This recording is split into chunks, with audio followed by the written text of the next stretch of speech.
Welcome to Solutionaries, where we talk to creative problem solvers in our communities who are making things better. Today, solutions for food insecurity, solutions to our most basic need. It affects millions across the country, according to the USDA, but there are solutionaries in multiple states tackling the problem head on. In Houston, a look at some of our most vulnerable.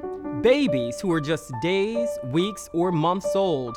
A national formula shortage has families reeling, but one mother is crowdsourcing help and resources to create solutions. Just outside Orlando, our team found when schools are out, sometimes so are consistent meals. Do you think you're making a difference? Yes, I feel it every day. But a summer food service program is filling the gap. In Jacksonville, we're tackling food deserts. Meet a group ensuring healthy, fresh foods are available for those in need, while also giving a sense of purpose to many. In San Antonio, the battle against food swamps. Too much fast food, processed snacks, and other dietary pitfalls. In Roanoke, you'll meet the Moo Crew. It makes you feel great. It makes you feel great to give back to a community that's done so much for me. Find out how their solution to food insecurity is catching on. In Detroit, a look at not just food insecurity, but nutrition insecurity. It's not just about getting them people food, but it's about getting them the right food. I'm Louis Bolden. This is Solutionaries.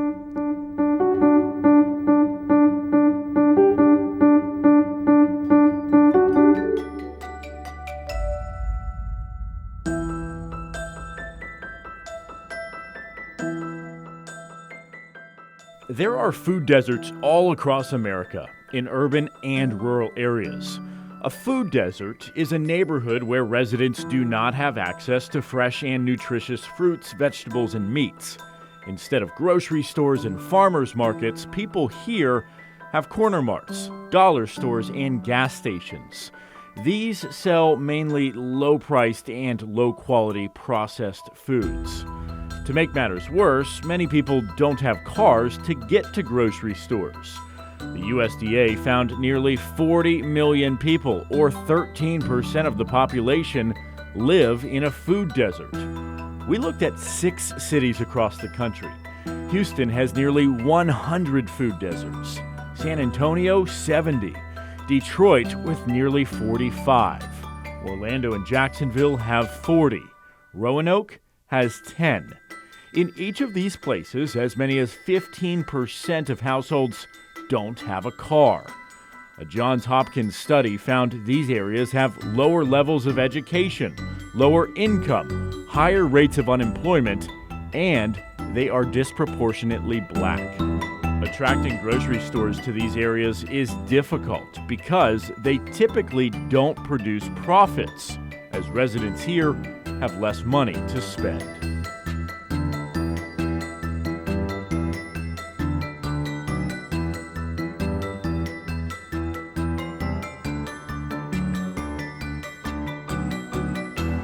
I don't see a grocery store around here, just some gas stations. Right, so you won't see grocery stores, but what you will see are liquor stores.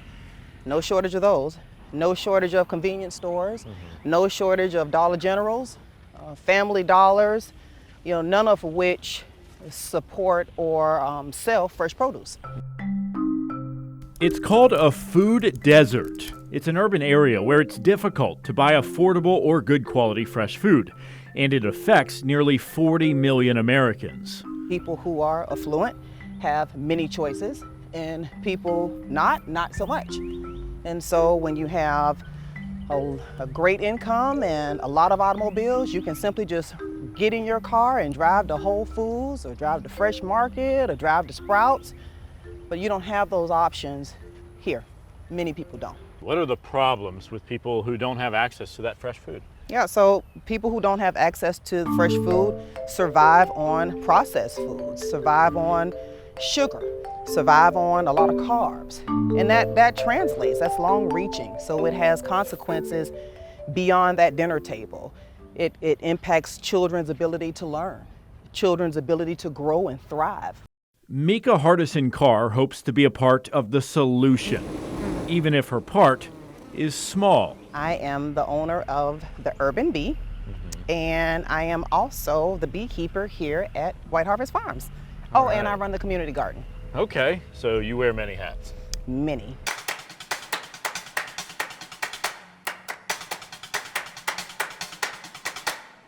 So my name's Mallory Schott and I'm farm manager at White Harvest Farms. We are here to eradicate food desert. We're here to increase access to fresh fruits and vegetables, teach people about growing their own, how to keep bees, how to grow vegetables, and how to live a healthier, more fulfilling life. This is full of vegetables and fresh flowers and fruits that have an impact directly on people's lives.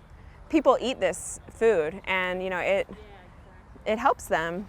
People can use food stamps or cash to buy the produce, or they can get it in exchange for helping out on the farm. The result? In the past year, the team has grown 4,677 pounds of fresh food. Volunteers visiting the farm 710 times. 196 people have attended free farming and cooking classes. 574 have used the farmers market. Why is gardening important to you? Well, first I wanted to grow my own food, be able to provide myself with healthy alternatives that are not necessarily available in the stores that are in my neighborhood. So how has it changed your life? Oh, tremendously. It's been so good to be able to have access to my own healthy foods. I've lost weight, I feel better, and also just it's a good stress reliever. There are other nonprofits with a similar mission. This one, just a few miles away, supports a food bank. This is literally urban farming. This community garden is right on the edge of a city park. Over there, government housing. Behind us, the Boys and Girls Club.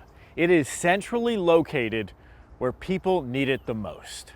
It offers everything from fresh fruits and veggies to eggs. As a physician, what does it mean for people to have fresh fruits and vegetables? Well, we have a t-shirt and on the back of it says your health is your wealth, and eating right is part of being healthy. Exercise is part of being healthy. Getting outside in the garden is exercise, and we hope to expand this and start allowing some of the community to come in and start growing their own food too. And you know what they say, an apple a day keeps the doctor away.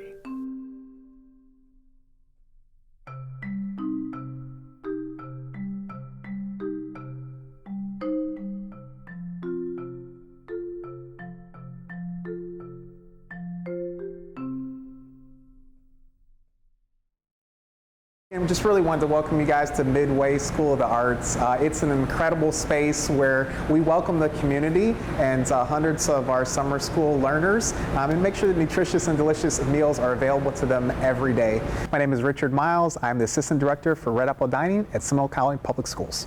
So this is where some of the action happens. Michelle's actually preparing some of the pizzas today. That's one of the selections that our students have. We make our own pizzas here. We don't buy it frozen. Actually, that mozzarella was even shredded earlier today. So we do low-fat shredded mozzarella cheese. We do a very clean tomato sauce, vine-ripened tomatoes, olive oil. Those are some of our primary ingredients.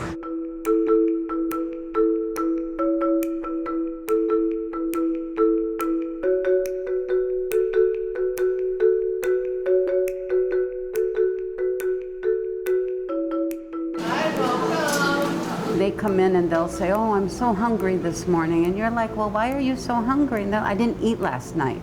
Well, that just, inside why they didn't eat. And it just kind of rips at your heart. And you're like, okay, let's get you everything that you can get to eat. And let's make you happy. And you come see me at lunchtime and we're going to get you another full plate. I do want to stop for just a moment here and make sure that everyone understands that we're open to everyone. So there is no one that has to be a Seminole County resident, nor do they have to have... It's not just school. It's not just school. You don't have to be enrolled. Anyone can come on out and we welcome them to do so. So the Summer Food Service Program is a special opportunity in which we're able to attach ourselves to funding that feeds all children, because they know children move around in the summertime. They could be at an aunt's house or a grandparent's house.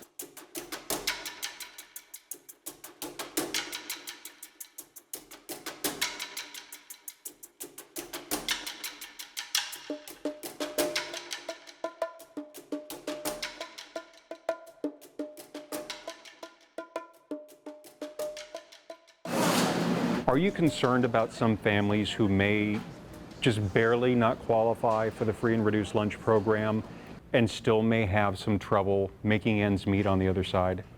If there is anyone that's come into hardship or special circumstances, there is a method for us to take care of them as well. It's just really important that you go to our website, that you give us a call so that we can help you and your family and find out exactly what your needs are. If someone recently lost their job or became transit in their home situation, there's special methods available to help take care of those families too. There you go, sweetheart. I like Wednesday days because they give us pizza and stuff.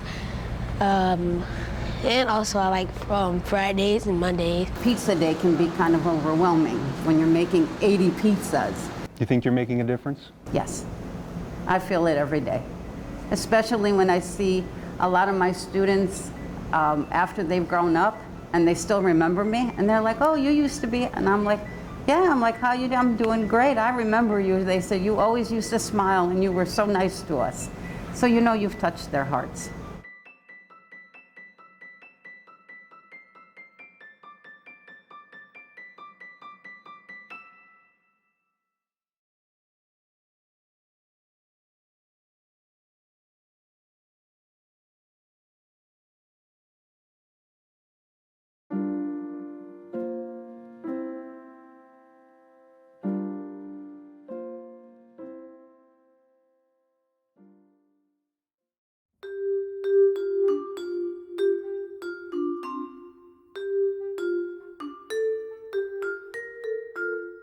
Food banks. You've probably seen a lot about them lately. But did you know the concept is more than 50 years old? So who started it? A guy by the name of John Van Hingel. He was known as the father of food banking after founding St. Mary's Food Bank, the world's first food bank, in 1967. Since then, food banks have sprouted up all over the world. Community refrigerators and other resources have become valuable to communities too. But we still have major food insecurity issues across the country.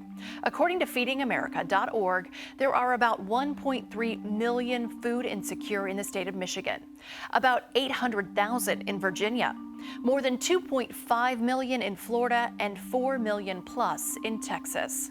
Across the country, there are more than 35 million people lacking enough affordable, nutritious food. The need is great, and there are many ways you can help. Scan the QR code on the screen to find out how you can be part of the solution.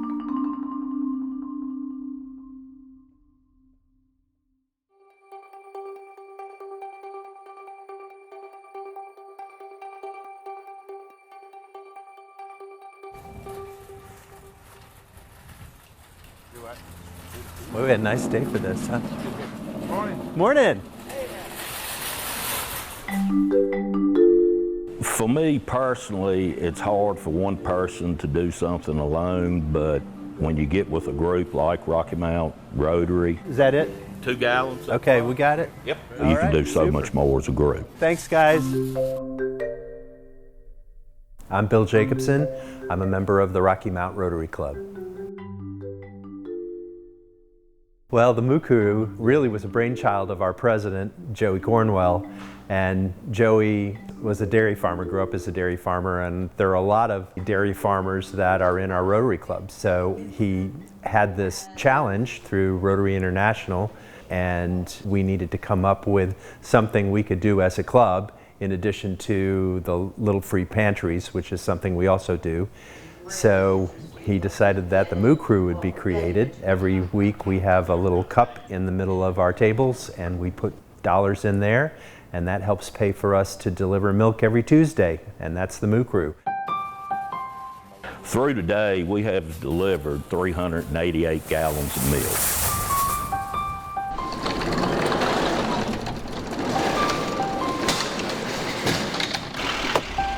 I'm Jay Perlman with Rocky Mount Rotary. How you doing, buddy? Good, how y'all doing? Good. Jay, how you doing? Living a dream. How Hey, about good, you? It makes you feel great. It makes you feel great to give back to a community that's done so much for me and my family. Would you like to have some onions? Yeah. Just came out of the garden. Oh, yeah, great. All righty. My name is Wayne Clemens, and I volunteer here at the Covers. I enjoy doing it. It's one thing I look forward to every week, coming up here and working and giving food out to people that need it. You can get 2 back here and 1 up there? Yes, please. If I can get them in here. And anybody that comes here and asks for food, hallelujah, we give it to them. We don't say, you know, do you need it, this, that, the other. If they come here, we think that they need it, so we give them food. It helps me not to have to struggle so much. You know, you'd be amazed. There's things down here that I normally wouldn't buy because I can't afford some of it, you know. But yeah, it helps a lot. By putting food on the table, things have gotten so expensive, you know, now at the grocery stores. This is a big help. What would it be like without this? Well, you'd probably do without a lot. Do the best that we can. We usually give them milk and bread and meat, and cereal, and we give them some fruit, vegetables, and different things. Well, I know they put out a lot. It's volunteer work, and the effort is there. All righty, you have a good day, ma'am. You have a blessed one. Thank you, ma'am. It shows that our community cares about their people. You're welcome. Thank you. It hurts. It does. I mean, it's just hard for me to believe that, you know, in this area that's going on. And I worry about it. I mean, I really do.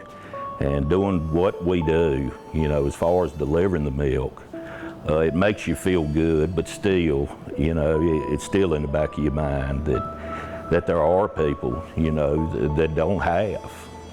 And luckily, we're able to give some back.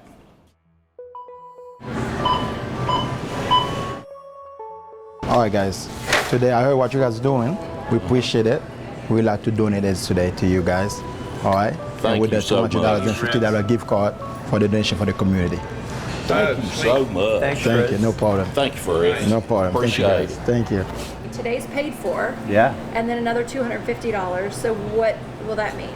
That means we can continue doing more. That was great news. Very great news. Kroger, A1. I mean, oh my goodness. I have some great news for you.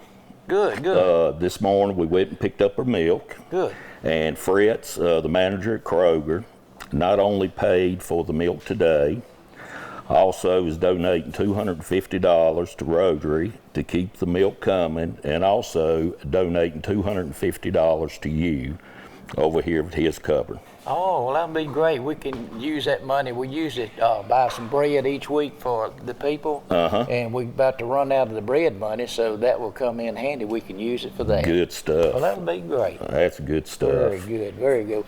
And we appreciate all y'all do and bringing the milk to us. And Wayne. where we'll be able to, you know, help the people that come here. So it's our pleasure. That's what we're here for, to help people. God supplies the food, and we're here to give it out to the people that need it. Amen.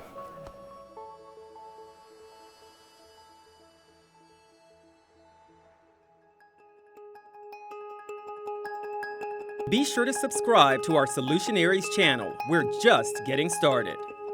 An area the U.S. Department of Agriculture calls a food desert, a low-income area where the nearest grocery store is more than a mile away. Having limited access to nutritious food can be damaging. We know that in District 3, we have some of the highest diabetes rates in the entire city of San Antonio. We're continuing to grow out there with single-family housing as well as multifamily housing, and we still do not have a grocery store out there. The Healthy Corner Stores program started up in 2019 on the south side. It's now expanded to over 30 stores all across the city. We're working in areas that just have low access to food, specifically healthy, fresh fruits and vegetables. For those living near corner stores, this program has changed their lives. In the past year, we've sold over 100,000 pounds of produce out of all of our stores. There's really nothing out here.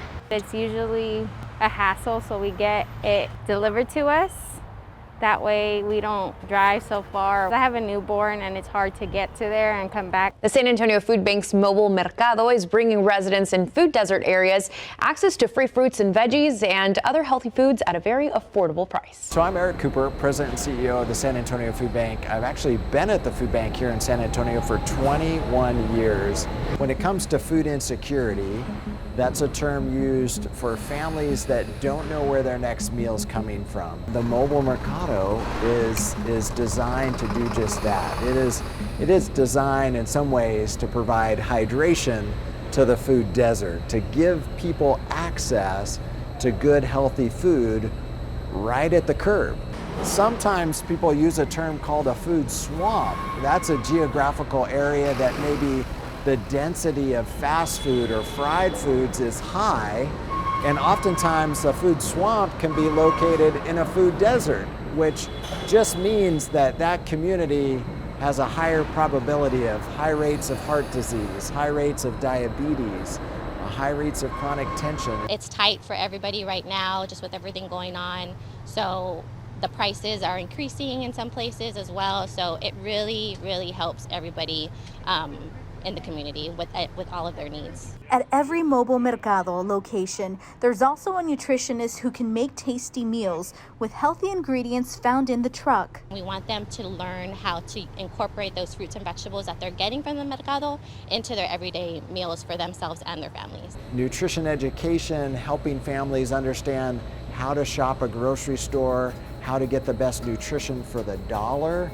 and then what are the quick fix ideas so that you can make nutrition quick, easy, simple.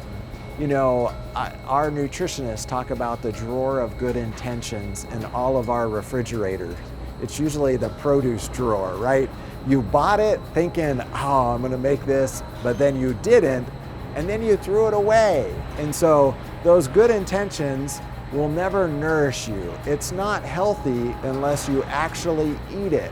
The knowledge of how to turn those fresh produce items into a delicious meal is what the food bank does all the time through the mobile mercado and our different educational classes on site here at the food bank and out in the community.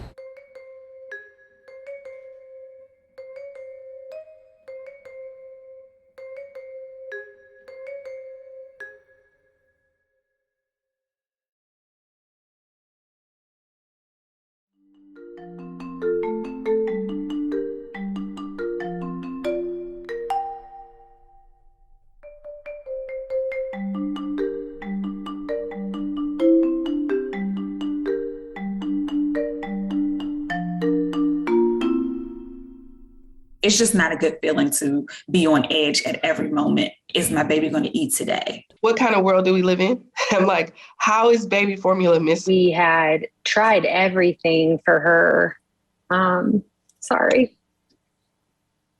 It's definitely a sense of anger or betrayal that we feel, because if the government was aware of this, we kind of should have been more proactive. The head of the Food and Drug Administration on the hot seat, facing congressional scrutiny over the baby formula shortage and the whistleblower complaint regarding Abbott's facility. Potentially putting babies at risk and forcing parents to play a game of Russian roulette. Pandemic, the war in Ukraine, and labor supply issues have all had an impact. At the beginning of the year, there was an 8% shortage of formula, and today that's estimated to be 30%. Texas has been hit particularly hard. The formula out-of-stock rate here is now 50%. I give everybody an F on the entire spectrum of this, from the company itself to the FDA oversight. I've directed my team to do everything possible to ensure there's enough safe baby formula and that it's quickly reaching families that need it the most. The sight of the first Operation Fly Formula aircraft touching down from Europe brings some relief. I'm glad that somebody is listening. As parents scramble to find baby formula, the Better Business Bureau is issuing a warning about potential scams. There's a lot of new moms out there that are very nervous and very upset because they can't find it in the store. So the next natural thing to do is to go online. Not everybody is completely honest. If your baby is healthy and is at least 6 months of age, you can give whole milk again with some iron fortification temporarily, 2 or 3 days. We do not recommend making formula at home. If we don't fill this gap, families will attempt to fill the gap themselves by choosing to dilute their available formula or choosing to feed their infants something not made for infants.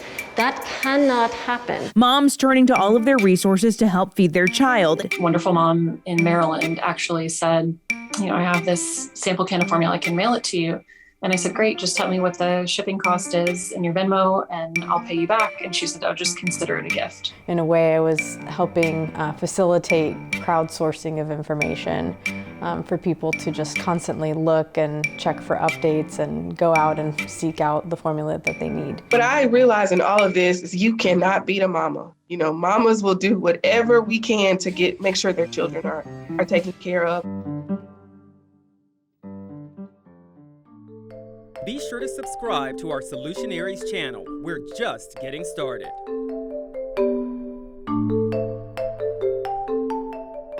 If Anders is 14 weeks, this has been going on for 13 weeks. And people have not realized the severity of this. At the beginning of the year, there was an 8% shortage of formula, and today that's estimated to be 30%. Texas has been hit particularly hard. The formula out of stock rate here is now 50%. You go into Kroger, Randall's, Target, Walmart, the shelves are empty. Haley, this is something that you can relate to. Yeah, you guys know I had 2 babies during the pandemic and I had trouble finding baby formula the whole time. For me, it was hit or miss. Sometimes online orders were canceled. But as you heard just now, parents are getting increasingly more scared and the shortage has gotten worse. Myself am down to 1 can of formula and I can't find his formula anywhere. You cannot beat a mama. Mamas will do whatever we can to make sure their children are taken care of. It's really nice to see that network of parents coming together and helping each other out because we are all going through this together. People are willing to help. People have stepped up. We're all in it for the same reason, is because we care. We all have kids, we all care about feeding them, and so it hits close to home. I'm a working mom, I have a 9-month-old at home. We don't use formula, but just feeding him every day and just, the amount of work it takes. And I was walking through store aisles and I got to see the formula shortage in person and very, very little options. I wanted to try to see if I could help in any way that I could. And I remembered about this map that an old classmate of mine came up with. I decided to create a map of my own for this formula shortage. And the idea behind it was for people to go out into their local stores and pinpoint from home that they're willing to donate formula, and they're able to put in the description what kind of formula it is and even upload pictures. In a way, I was helping facilitate crowdsourcing of information for people to just constantly look and check for updates and go out and seek out the formula that they need. There's need formula, there's can donate formula, there's need breast milk, there's can donate breast milk, there's also milk banks. I would actually encourage those that are looking for breast milk to go that way rather than by other ways because it's safer that way. The last one is formula in store.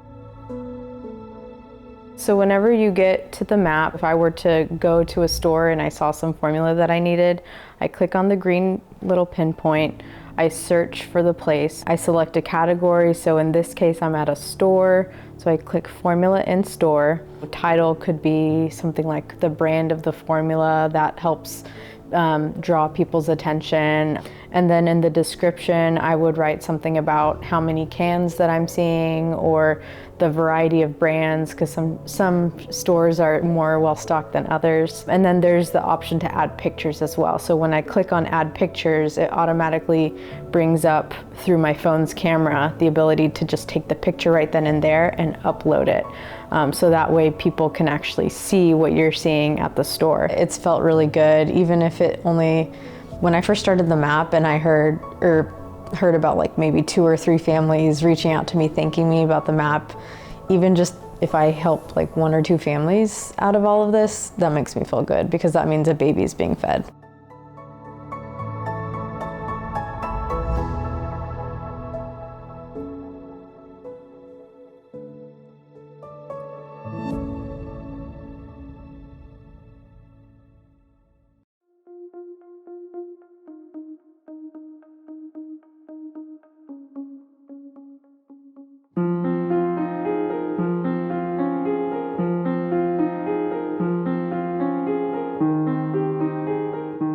probably seen this quote before: "Let food be thy medicine, and medicine be thy food." And that quote is most often attributed to this guy, Hippocrates, widely known as the father of medicine, and he said it way back in 400 BC. Except he didn't. Scholars have looked, and it isn't anywhere in his writings. The first mention of it was in 1926 in a fad diet book from one of the first health gurus in Los Angeles. But just because it doesn't come from the best place doesn't mean it isn't true. Across the U.S., more than 11 million people are considered food insecure by the USDA. But there's another problem. It's what's known as nutrition insecurity. And that's most easily shown like this. I thought the best way to show this was through Venn diagrams on a whiteboard, because nutrition insecurity is more than just not having enough to eat. It actually breaks down into three things. The first is pretty simple. Is there enough food for you to eat? And is it near you? Usually within a half a mile is best. If you can get there, is that food healthy?